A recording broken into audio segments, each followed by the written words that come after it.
For months now, we have been trying to stay inside and stave off the COVID-19 pandemic. At the same time, one Western Wisconsin man has been hitting the road to California. Candace Price introduces us to a long-haul trucker facing challenges on the road and off the road. Charlie drives over 1,500 miles from Wisconsin to California, delivering food for schools and restaurants. It's a trip he's made for many years now, but now things are different. It was like one day it was great, the next day it was like everything was like slammed shut.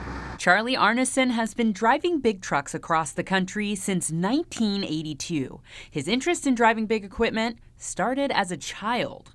We rented a home in north of here, and the farmer had the barn there that he had the hay and all this stuff, and then so I always just ran over to help, and then I started driving their tractors and working. I just love big equipment. That passion carried over to his time in the Army, serving in Germany for 3 years. And when I was in the service, I drove a lot of the heavy trucks there too, and I was an office worker. I dispatched helicopters. He's seen a lot over the years, but nothing like what he's seen during the pandemic. So they closed the rest areas because they were worried about people coming in, apparently, you know. Restaurants, and everything was just closed down. Couldn't even go in and get a cup of coffee without a big hassle. The closures of restaurants, schools, and stores have also made it hard for many truckers like Charlie to find work. When you have 9 or 10 stops, sometimes you get into the 4th stop and the gates are closed. So they was trying to figure out how to ensure that when I had stuff on the trailer that I wasn't going to be left with half a load. Many truckers are in the same boat. Trucking as a whole lost 88,000 jobs in the month of April.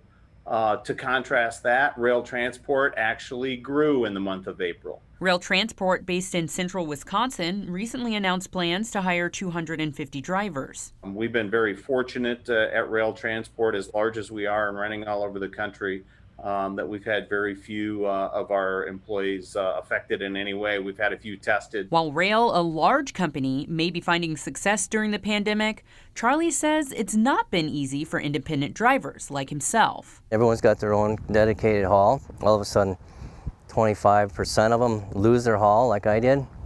They know that everyone's going to come in on everybody else. It's a free market. And he says the clamoring for hauls has led to price gouging.